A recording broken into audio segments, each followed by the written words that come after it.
Começando mais um episódio do Fertilidade Descomplicada e hoje o que a gente vai descomplicar é um termo aí, é um assunto que vem trazendo muito mais interesse nos últimos anos, que é gravidez no climatério.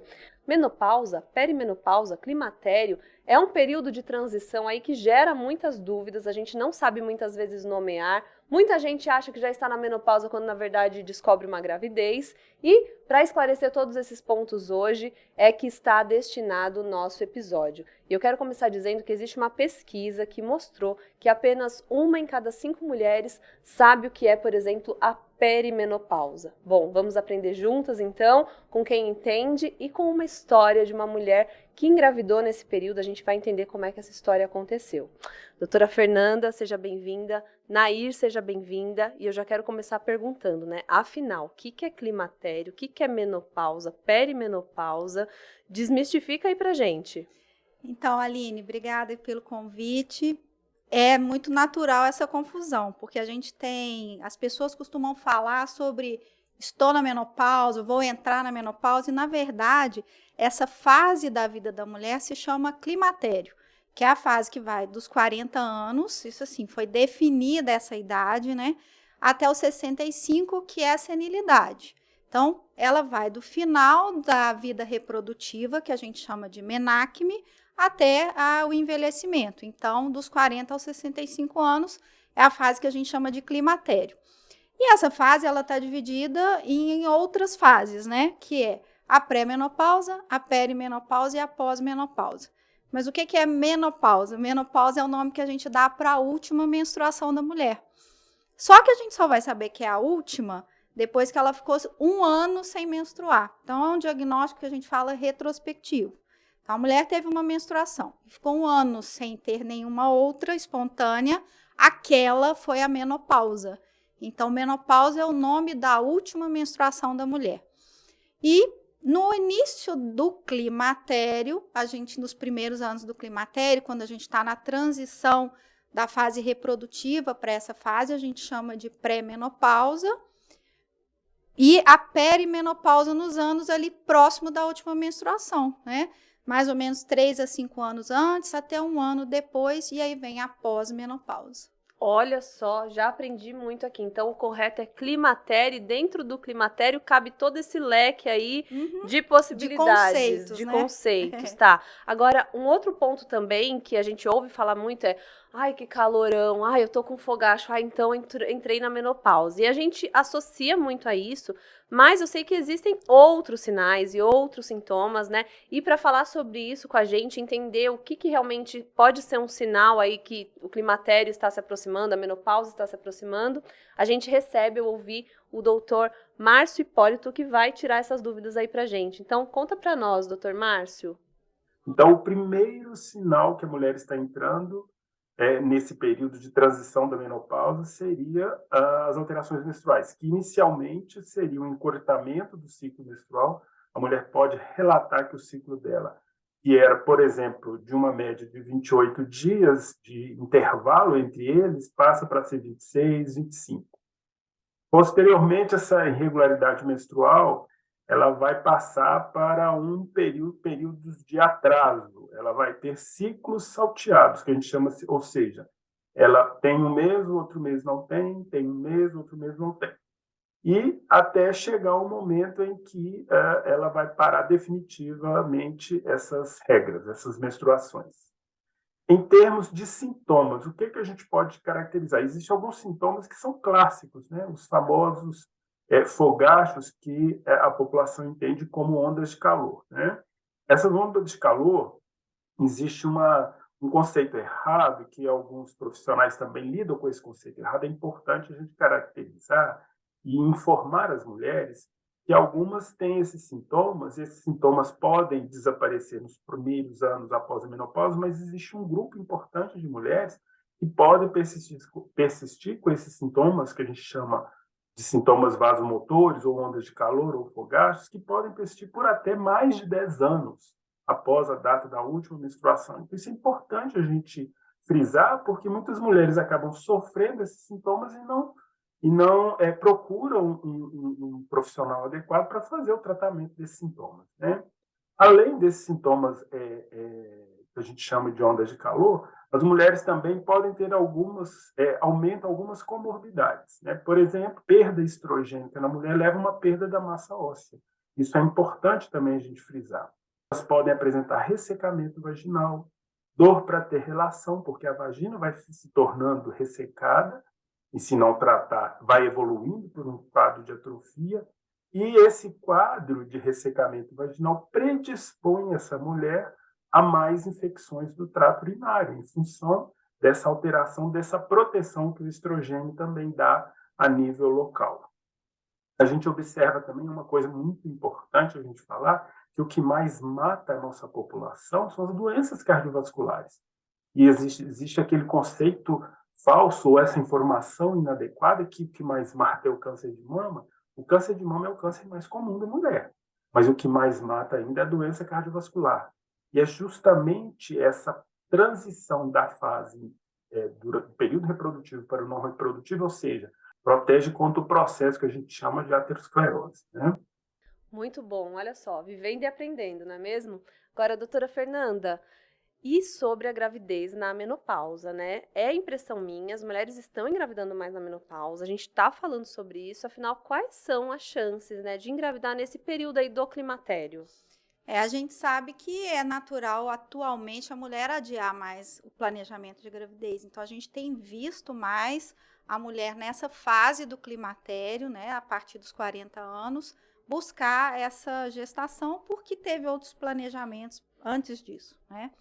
Então, a gravidez, ela vai se tornando cada vez menos provável com o passar dos anos da mulher, porque se ela nasce com um estoque definido de óvulos, quanto mais tempo ela tem de vida, menor esse estoque. Fora que a qualidade também vai sendo impactada pelo passar dos anos. Então, é possível engravidar nessa fase do climatério, principalmente nos primeiros anos, né? Mais ali na pré-menopausa, mas vai ficando cada vez mais difícil, menos provável. A probabilidade é cada vez menor com o passar dos anos, por conta da diminuição do estoque e da qualidade dos óvulos. Mas é possível, claro. E na pós-menopausa, há a possibilidade de gravidez também, através da ovodoação, por exemplo. Então, se esse estoque de óvulos termina, e a gente precisa de óvulos para engravidar, não tem outro jeito, a gente pode recorrer a óvulos doados de outra mulher, e esse organismo ele pode ser preparado para receber essa gravidez. Então, muitas pacientes me procuram, às vezes, preocupadas, eu parei de menstruar, tem jeito ainda de eu engravidar, como é que vai ser e tal, vamos rápido conseguir esses óvulos, porque eu vou parar de menstruar daqui a pouco. E aí eu explico o seguinte, a idade ela é muito impactante para o ovário, mas para o útero não. Então, a gente consegue levar uma gravidez muito bem na pós-menopausa, depois dos 45, 47, 50 anos. Desde que a mulher seja saudável, a gente consegue preparar aquele útero com hormônios para receber a gravidez. E a própria gravidez se mantém depois de 8 semanas. Aí a gente nem precisa mais se preocupar com essa reposição hormonal.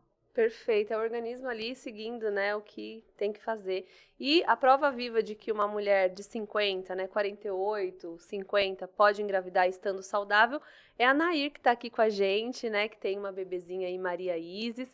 E eu queria que você compartilhasse um pouquinho da sua história, né, como é que foi essa busca pela maternidade, porque muitas vezes o desejo só vem mais tarde, né? E aí é muito comum a gente ouvir, por exemplo, você já está muito velha para ser mãe.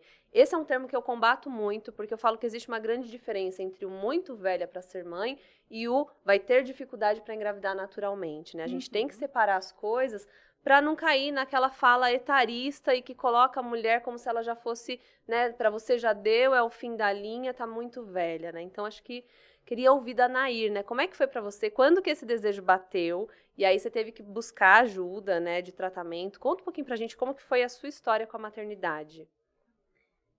Obrigada pelo convite. Na verdade, eu tinha o sonho, eu sempre sonhei em ser mãe.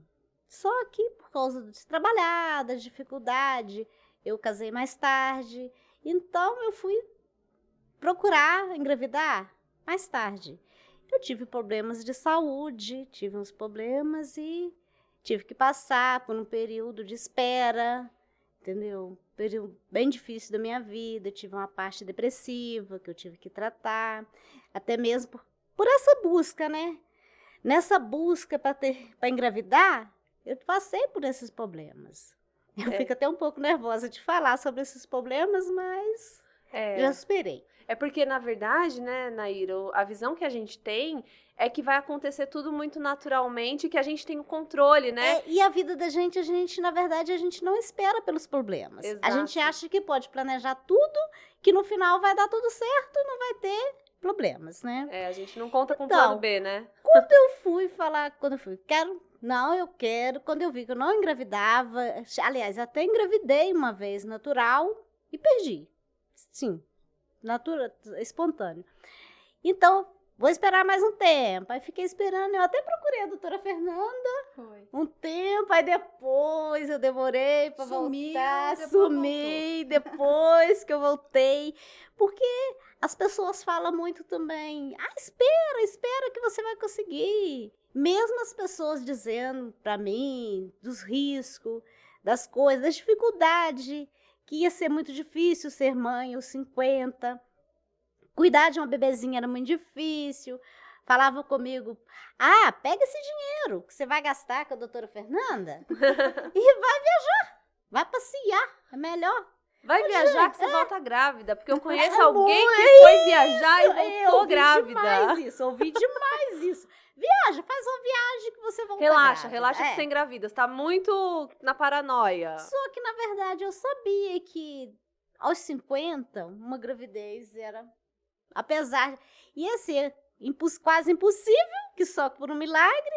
E outra coisa, a chance também de não vir uma criança saudável é muito grande. Então foi isso, a gente procura uma médica que entende do assunto para poder orientar, né, e ajudar. Então foi isso que eu fiz, eu procurei a doutora Fernanda, ela teve muita paciência comigo e fiz. E, nossa, foi a melhor coisa que eu fiz na minha vida, de todos os meus sonhos foi o melhor. Agora você estava me contando ali nos bastidores também, e um assunto importante, porque não adianta a gente vir aqui dizer que tem uma receita de bolo, que é só procurar a fertilização que vai dar tudo certo. Gente, nada é 100% garantia. E um dos propósitos da Nidos e desse programa é desmistificar os assuntos, né? Tornar mais simples, mas é também trazer a realidade para fazer algo que a gente chama de alinhar a expectativa. Eu recebo muito comentário lá no Mãe aos 40, não, mas se eu não conseguir agora eu faço uma FIV e vai dar certo. Nem toda FIV dá certo de primeira. E isso vale, né, doutora Fernanda, tanto para óvulos próprios quanto para óvulos doados. Inclusive, a gente tem na temporada anterior um episódio só sobre FIV com óvulos doados, tirando ali todos os mitos, você pode acessar. Vamos deixar o link aqui nas descrições, tá bom? Mas é algo que é importante de a gente trazer, porque a Nair, por exemplo, não deu certo de primeira também, né, Nair? Não, eu fiz 3 vezes. Fiz 3 vezes, assim, em momento algum a doutora Fernanda me garantiu que ia dar certo. Mas todo o tempo ela me deu esperança, ela nunca me tirou as esperanças, entendeu? Uhum. E igual teve 2 médicos que falou comigo que eu não ia conseguir. Você não vai conseguir. Por causa dos problemas. Eu tinha problema de pressão, tomando remédio. Então, você não vai conseguir. Tinha pessoas que falavam comigo, você está procurando o quê? Você está procurando morrer? Ninguém procura morrer. Que absurdo, né? Ninguém procura morrer. Para essas mulheres que procuram, como é o caso da Nair, passam por uma FIV com ovo-recepção, né? Às vezes tem que fazer uma segunda ou a terceira vez. Tem alguma coisa no tratamento, alguma recomendação que é diferente? Algum cuidado a mais? Algum hormônio que tenha que tomar? O que muda nesse protocolo de tratamento? Eu acho que assim, é importante, isso que a Nair falou, realmente a complicação, né? Ter uma criança com alguma alteração pode acontecer em qualquer idade, por isso é importante que a paciente passe por uma orientação pré-concepcional, né? E a mulher, na 4ª, 5ª década, ela já está aí há mais tempo exposta às doenças crônicas, né? Então, é uma mulher que tem mais risco de ter uma pressão alta, um distúrbio da glicose, um distúrbio da tireoide, pelo momento da vida. Mas isso é contornável, se você está com o controle médico feito adequadamente, não é um empecilho para engravidar, né? Na ovorecepção, a gente precisa preparar o útero para receber a gravidez. Porque quando a gente tem uma produção própria de hormônios, esses hormônios vão preparar o endométrio, que é a camada interna do útero, para o embrião se implantar. Quando o ovário já não produz mais hormônios, né, que é no caso da mulher na peri e na pré-menopausa, a gente precisa fornecer esses hormônios de forma exógena. Esses hormônios vão atuar no útero, preparando o endométrio, e aí eu posso colocar o embrião lá dentro, e esse embrião tem condições de implantar, porque o útero, conforme eu falei, não sofre essa ação do tempo, né? E esses hormônios, eles passam a ser produzidos pela própria placenta a partir de 8 semanas. Então, a gente usa os hormônios até 12 semanas, né, Nair, para dar uma margem de segurança. Nair tomou comprimidinhos e fez a colocação dos óvulos vaginais. E depois, com 8, a placenta assume, a gente dá uma margem de segurança de mais 4 semanas e depois para. Aí é uma gravidez como qualquer outra, não tem mais nenhum medicamento adicional, a não ser as vitaminas, que você já usa mesmo na gravidez. Eu tive... Nem remédio de pressão eu tomei na gravidez. Sua gestação, então, foi excelente. Graças a Deus, tá aí minha piquitita, linda. Valeu a pena, né? Valeu a pena, tá muito bom mesmo. E eu acho que o mais importante é isso, né? Você tá certa do que você quer, tá bem orientada, acompanhada por um médico, porque sim, existem riscos, a gente tem que ficar de olho neles, né? Mas se existe uma autorização de um corpo saudável para gerar, por que não, né? Agora, e no caso das mulheres, né, que já passaram pela menopausa, estão fazendo reposição hormonal e desejam engravidar, passar por uma FIV com óvulos doados, tem que parar o tratamento de reposição hormonal? Como que concilia, né, também esses hormônios da FIV? Precisa parar porque os hormônios da FIV vão ser diferentes, normalmente, da reposição hormonal convencional, né, para pós-menopausa, para os sintomas da pós-menopausa. Então, a gente interrompe, mas não precisa dar um prazo sem o hormônio para poder preparar para a ovorecepção. Mas como são diferentes, a gente interrompe aquela medicação de reposição e inicia a medicação específica, que é um hormônio também, mas que é específico para a recepção do embrião, né? E falar também do parto, porque eu já li e já vi muitos médicos indicando cesárea como se fossem ali por conta da idade, mas eu também imagino que idade não é um fator para definir se vai ser cesárea ou não, né? Então conta um pouquinho pra gente. A via de parto realmente é o que você falou, não tem nada a ver com a idade, né? A via de parto vai ser definida pelo obstetra, pela paciente, naquele momento que for definido para o parto, qual que é a situação da gravidez naquele momento, o que aquela gravidez permite ali. Então, não é porque é uma gravidez numa paciente no climatério, ou seja, na pré ou na pós-menopausa, que a gente precisa definir que vai ser cesariana. Então, isso fica em aberto entre a paciente e o obstetra. Olha só, viu? Quebrando mitos aqui. Então, se você ouvir aí do seu obstetra ou de alguém que tem que ser uma cesárea, e muitas ouvem já no início da gravidez, você sabe que vai ter que ser cesárea, né? Gente, é só na hora de nascer que a gente vai saber o que realmente precisa, isso vai ser definido ali pelo ambiente mãe e bebê. Então, informação é tudo. Eu espero que a gente tenha conseguido levar informação de qualidade para você. Se você também tem dúvidas, ficou algo aqui que não foi falado, deixa aí nos comentários que a gente vai ter o maior prazer em responder. Agradecer, Nair, pela participação, pela presença, né? Parabenizar você pela sua filhinha, que é linda, tá ali nos bastidores, todo mundo já ficou babando. Doutora Fernanda, muito obrigada também. E a gente volta, então, com mais um episódio. Fiquem de olho, ativem aí as notificações para não perder nada. Até mais!